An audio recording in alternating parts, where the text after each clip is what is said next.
Assalamualaikum warahmatullahi wabarakatuh. Balik lagi bersama saya Lili Suryani di channel Lili Sari.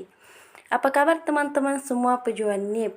Saya doakan semoga teman-teman semua dimudahkan dalam belajar, dimudahkan dalam menjawab soal nantinya, dan tentunya lulus menjadi ASN tahun ini. Amin. Di video kali ini saya akan membahas tentang soal-soal kebidanan pada tes SKB. Jadi jangan kemana-mana, tonton terus sampai akhir. Dan bagi teman-teman yang masih baru maupun yang belum tekan tombol subscribe-nya, jangan lupa tekan tombol subscribe dan nyalakan lonceng notifikasinya agar update terus tentang soal-soal seputar SKB kesehatan khususnya kebidanan. Sebelum kita masuk ke pembahasan soalnya, saya mau kasih tips dulu nih sama teman-teman. Kalau menjawab soal nantinya, biasakan jangan langsung membaca habis soal, mulai dari awal sampai ke pertanyaannya. Usahakan membaca pertanyaan dulu. Kita harus tahu dulu apa maunya soal supaya kita tidak membaca dua kali. Terus, sudah itu kita cari poin-poin pentingnya. Biasanya dari keluhannya dan dari hasil pemeriksaan, tidak usah baca keseluruhan. Kalau kita sudah membaca pertanyaannya, otomatis kita akan gampang mencari kata-kata kunci atau men-scanning soal itu. Sekarang kita masuk ke soalnya. Soal yang pertama, ingat ya teman-teman, kita langsung membaca pertanyaannya. Untuk menegakkan diagnosa, langkah yang paling tepat adalah barulah kita ke soalnya. Karena sekarang kita latihan, jadi tidak apa-apa kita baca keseluruhan ya. Nyonya Ani umur 30 tahun, G4 P3A0, usia kehamilan 27 minggu, datang ke puskesmas untuk memeriksakan kehamilannya dengan keluhan keluar darah berwarna merah segar tanpa disertai rasa nyeri. Jadi ini harus kita garis bawahi teman-teman, kata kuncinya adalah ini, keluar darah berwarna merah segar tanpa disertai rasa nyeri. Nah sekarang kita lihat lagi dari hasil pemeriksaannya, dari tanda-tanda vitalnya. Dari tekanan darahnya 110/70 normal, nadinya normal, pernapasannya juga normal, suhunya juga normal, TFU-nya sesuai, DJJ 148 kali menit juga normal. Jadi otomatis kata kuncinya tadi adalah keluar darah berwarna merah segar tanpa disertai rasa nyeri. Jadi sebagaimana kita ketahui bahwa itu adalah suspek placenta previa ya teman-teman. Namun yang ditanyakan di sini, untuk menegakkan diagnosa, langkah apa yang paling tepat yang kita lakukan? Kita lihat ke optionnya dulu. Bagian A, melakukan VT. Ini tidak ya teman-teman, karena melakukan VT pada umur kehamilan 27 minggu itu tidak disarankan. Kemudian bagian B, menanyakan pada bidan senior. Ini juga bisa teman-teman, tapi kita lihat dulu ke option yang lain. Kita lihat dulu yang C, rujuk untuk USG. Jadi kemungkinan ini ya jawabannya teman-teman, tapi untuk memastikan kita lihat dulu. Bagian D, konsul dokter umum. Ini juga mungkin teman-teman, tapi masih belum tepat ya, masih ada di atasnya gitu.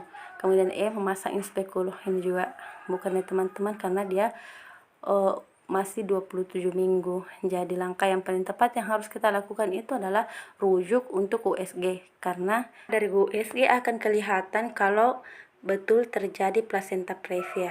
Jadi jawabannya adalah C ya teman-teman. Soal berikutnya, ingat ya teman-teman, kita langsung ke pertanyaannya. Penyebab apakah yang paling tepat pada kasus tersebut? Nah, yang ditanyakan penyebab teman-teman, jadi kita lihat dulu apa masalahnya. Kata kunci yang harus kita cari adalah masalahnya apa ya. Nah, sekarang kita lihat. Nyonya Amel umur 28 tahun, hamil 32 minggu, datang ke puskesdes untuk memeriksakan kehamilannya. Hasil anamnesis sering BAK sejak 3 hari yang lalu. Nah, ini kita garis bawahi teman-teman ya. Pasti ini kata kuncinya. Kita lihat ke TTV-nya. Tekanan darah 110/70 dia normal, nadinya 88 normal, pernapasan 20 juga normal, suhu 36,6 juga normal, TFU sesuai, DJJ 148 kali per menit, presentasi kepala 3/5. Penyebab apakah yang paling tepat? Dan ditanyakan penyebabnya. Nah, kita lihat dulu umur kehamilannya dia 32 minggu. Kita lihat optionnya. A, ibu sering minum air putih. Ini bukannya teman-teman, karena meskipun bukan ibu hamil, kalau kita sering minum air putih pasti kita akan sering BAK.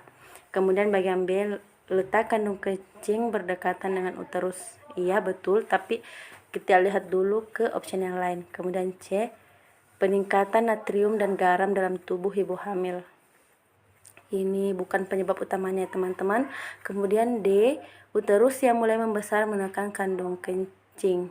Nah, jangan terkecoh ya teman-teman dengan ini, karena umur kehamilannya sudah 32 minggu. Jadi option bagian D ini bukan ya teman-teman. Seandainya dia mengatakan umur kehamilannya mengatakan di awal kehamilan, misalkan 10 minggu atau 15 minggu, itu bisa jadi ya teman-teman karena uterus yang mulai membesar menekan kandung kencing.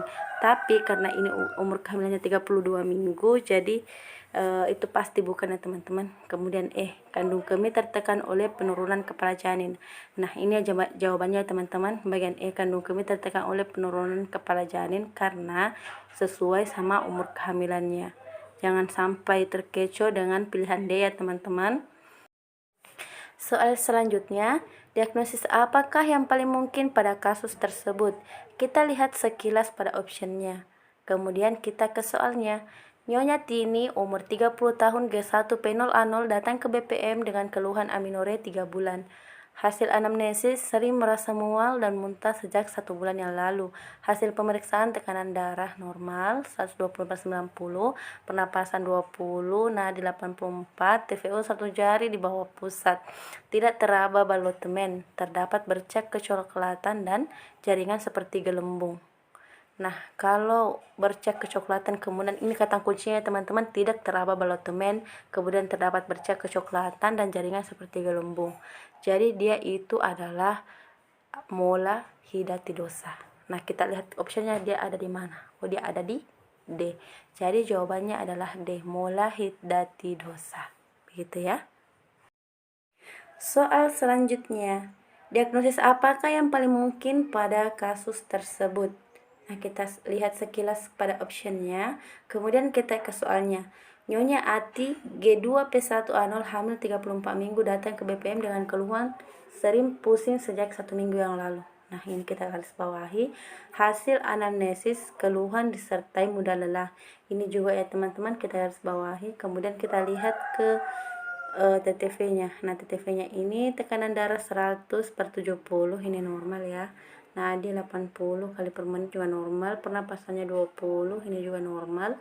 Suhu 36,5, ini juga normal. Kemudian TF-nya 30 dengan umur kehamilan 34 minggu, ini sesuai ya teman-teman. Kemudian DJJ-nya 148 kali per menit, ini juga normal. Kemudian HB-nya 10. Nah, kita garis bawah juga ini ya teman-teman, HB-nya 10 dan tadi mudah lelah, kemudian pusing sejak 1 minggu yang lalu. Kemudian protein urinnya negatif. Nah, diagnosis apakah yang paling mungkin? Kita lihat ke option bagian A, gejala hipotensi. Nah, ini sudah pasti bukan ya teman-teman, karena tensinya tadi normal 100/70. Kemudian bagian B, anemia fisiologis. Ini bisa jadi kita simpan dulu. Tapi untuk memastikan kita lihat option yang lain. C, suspek bayi kecil.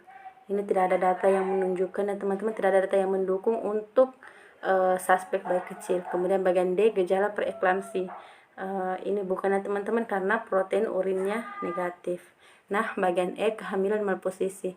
Ini juga tidak ada data yang mendukung untuk kehamilan malposisi. Jadi jawaban yang paling tepat adalah B. Soal berikutnya, anjuran apakah yang paling tepat pada kasus tersebut? Kita lihat sekilas optionnya, kemudian kita ke soalnya. Seorang bidan melakukan kunjungan rumah pada ibu hamil umur 20 tahun, G1 penol anol, usia kehamilan 10 minggu dengan keluhan mual muntah di pagi hari sejak 1 minggu yang lalu. Kita garis bawah ya teman-teman, mual muntah di pagi hari. Kemudian hasil pemeriksaannya, tekanan darah 110/80, nadi 88, suhu 36,5 derajat Celcius, pernapasan 20, TFU belum teraba. Iya, karena umur kehamilan baru 10 minggu ya teman-teman. Kemudian urin HCG-nya positif, jadi sudah dipastikan hamil ya. Anjuran apakah yang paling tepat pada kasus tersebut? Nah, sekarang kita lihat optionnya. Bagian A, makan sering dengan porsi kecil. Jawabannya ini ya teman-teman, bagian A, makan sering dengan porsi kecil karena keluhannya mual muntah. Kita lihat option B, menghindari makanan yang terasa pedas. Iya, ini juga benar teman-teman, tapi bukan yang utama ya, karena keluhannya kan mual muntah. Kemudian yang bagian C, menganjurkan makanan tinggi karbohidrat. Ini jelas bukan ya teman-teman, karena sesuai dengan porsi piring makanku, itu kan 2/3 untuk karbohidrat, 1/2-nya untuk sayur dan buah, kemudian sepertiganya lagi untuk lauk pauk. Kemudian bagian D, mengkonsumsi buah yang mengandung vitamin C. Iya, ini juga benar, tapi bukan yang utama ya teman-teman, bukan yang paling tepat. Kemudian E, meningkatkan frekuensi makan makanan yang berlemak. Oh, ini sudah pasti bukan ya teman-teman. Jadi jawaban yang paling tepat adalah A, makan sering dengan porsi kecil. Kita lanjut ke soal berikutnya. Diagnosis yang paling mungkin adalah, jadi diagnosanya yang ditanyakan ya teman-teman. Jadi kita lihat dari keterangan soalnya. Nyonya Zahra, umur 26 tahun, G1 P0A0, usia kehamilan 6 minggu, datang ke klinik spesialis kandungan untuk memeriksakan kehamilannya dengan keluhan keluar bercak darah dari vagina sejak 2 hari yang lalu. Hasil pemeriksaan, tekanan darah 100/70, nadi 86, pernapasan 24, suhu 36,7 derajat Celcius, semuanya masih dalam batas normal ya teman-teman. TFU belum teraba ya, karena masih umur 6 minggu, tidak ada kontraksi, porsio tertutup, ada keluar bercak darah, tidak ada kontraksi, dan porsio masih tertutup. Ini kita garis bawahi ya teman-teman. Kemudian kita lihat ke optionnya. A, abortus imminens. Ini bisa jadi ya teman-teman, karena belum ada pembukaan dan tidak ada kontraksi, berarti bisa kita simpulkan bahwa ia adalah abortus imminens. Karena kalau abortus incipiens itu sudah ada pembukaan. Kemudian kalau sedangkan abortus incomplete itu berarti sudah ada pengeluaran dan masih ada sisa ya teman-teman. Kemudian kalau abortus komplit berarti semua hasil konsepsi telah keluar. Kemudian yang bagian E, abortus habitualis, adalah abortus yang sudah berulang-ulang ya teman-teman. Jadi jawabannya adalah A. Soal berikutnya, diagnosis apakah yang paling mungkin pada kasus tersebut? Kita lihat sekilas optionnya, kemudian kita ke soalnya. Nyonya Indah, umur 35 tahun, G1 P0A0, hamil 34 minggu, datang ke BPM dengan keluhan pusing sejak 1 minggu yang lalu. Hasil anamnesis, keluhan tidak disertai pandangan kabur atau nyeri ulu hati. Ini kita garis bawahi ya teman-teman. Kemudian tidak ada riwayat tekanan darah tinggi. Hasil pemeriksaan, tekanan darah 140/100 mmHg, berarti dia tensinya tinggi ya teman-teman. Kemudian pernapasannya 20, nadi 84, TFU 32, DJJ 148 kali per menit, masih sesuai, semuanya sesuai. Kemudian protein urinnya positif, dia positif 1. Diagnosis apakah yang paling mungkin? Nah, kita lihat pada option yang bagian A, hipertensi kehamilan. Ini bukan ya teman-teman, karena di sini di keterangan soalnya ada protein urinnya positif 1. Kalau hipertensi ke dalam kehamilan biasanya tidak disertai dengan protein urin. Kemudian bagian B, preeklamsi ringan. Jadi jawabannya ini ya teman-teman, preeklamsi ringan, karena protein urinnya positif 1. Kalau preeklamsi berat berarti dia positif 3 ya. Kemudian kalau hipertensi kronis berarti hipertensi yang sudah lama ya. Kemudian kalau eklamsi berarti dia itu kejang, biasanya disertai dengan kejang, ada keterangan kejang ya. Jadi jawaban yang paling tepat adalah B, preeklamsi ringan. Soal berikutnya, maaf ya teman-teman, ini maksudnya di sini anjuran apakah yang diberikan pada kasus tersebut. Kemudian kita lihat ke optionnya, kemudian ke soalnya. Nyonya Ani, umur 30 tahun, G2 P1A0, hamil 32 minggu, datang ke BPM dengan keluhan merasa sesak sejak 1 minggu yang lalu. kita garis bawahi merasa sesak ya teman-teman. Hasil anamnesis merasa penuh di perut bagian atas, ini juga perlu kita garis bawahi. Hasil pemeriksaan tekanan darah 120/80 masih normal, pernapasan 20, nadi 84 ini juga normal, TFU-nya 30 cm sesuai ya teman-teman sama kehamilannya. Bagian fundus teraba bulat, keras dan melenting. Jadi ini kita garis bawahi, teraba keras, bulat dan melenting. Kemudian pada bagian bawah teraba bulat, lunak, kurang melenting. Berarti dia ini teman-teman sudah kita pastikan bahwa dia posisinya bokong ya. Kemudian DJJ 140 kali per menit terdengar jelas di atas pusat. Oh, ini sudah pasti betul ya teman-teman, berarti ini adalah posisi bokong ya, bukan kepala. Jadi anjuran apakah yang paling tepat pada kasus tersebut? Nah, kita lihat optionnya. Bagian A, berjalan santai, ini bukan ya teman-teman. Posisi tren di lembur, ini juga bukan. Kemudian C, posisi gerakan knicis, ini benar ya teman-teman. Jawabannya adalah C, gerakan knicis.